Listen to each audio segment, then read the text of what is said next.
Hmm. Hmm. Hmm. Hmm. Hmm. Hmm. Go to class. I love going to class. Is once you hit senior year, senioritis is so real. Yeah, you better watch out. You're going to stop going to class. I feel like you don't really need to go to class, you can just teach yourself everything, like I never go to class.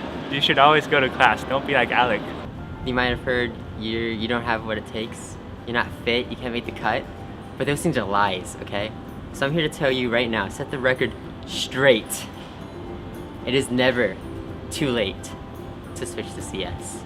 Don't forget to relax and slow down once in a while. Graduate a quarter early. Gives you time for people, for ministry, for community, for fundraising and applying for jobs, and just time to enjoy just what God's given us here at UCLA. Find your roommates sometime before February. If you don't, you never know. You might end up living with staff. To expect good things from God and remember that God always has good in store for us. Because I think sometimes we can get caught up in our circumstances, and if our circumstances aren't exactly what we imagine, then we kind of miss the good things that God is giving to us or doing for us.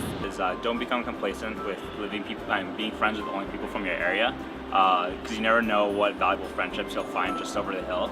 And this is especially true for people off campus, because being plugged into more communities means you get to be more involved in their activities, which means you get to go to community dinners, which means more swips.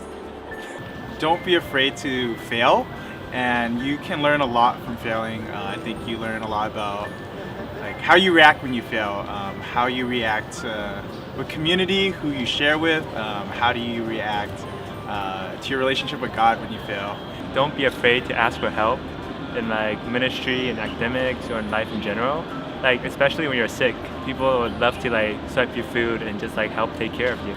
Always look for help when you need it. Don't stay to yourself and just suffer on your own, because there are people there for you. There are people who love you, and even if you don't believe what I'm saying right now, it's true. No matter how present or rarely appearing you are, community is always there to help you. But InterVarsity is really good at building large communities, but sometimes you have to take a step back and really build a core group of friends where you're at home with. And this is the group you can be comfortable being yourself and just really enjoying each other's presence. It's okay if you can't do everything or be best friends with everybody.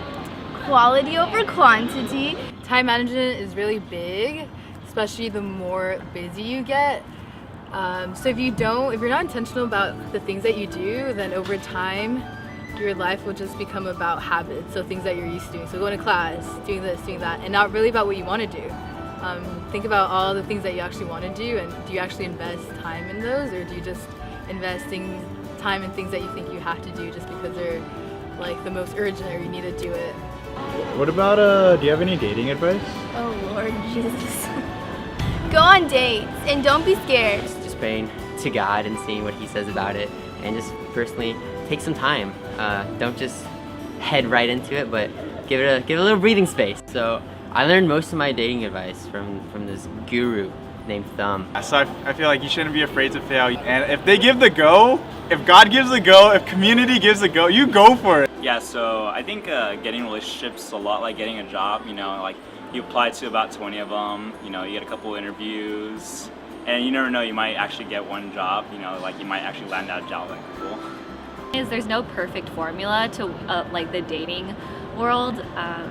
There's not necessarily a right or wrong. I think everyone's so different that there's not a perfect way. But if you have to take that risk to try. A lot of times the way people go about dating is that they try to seek fulfillment through other people, and that can be kind of dangerous because no one can do that for you except for God. I love you all. Thank you so much for being in my life and for bringing me into the path of God. If it weren't for you, I wouldn't be here right now, being able to give you this advice. So thank you so much, and I hope whatever I said before can help you out too.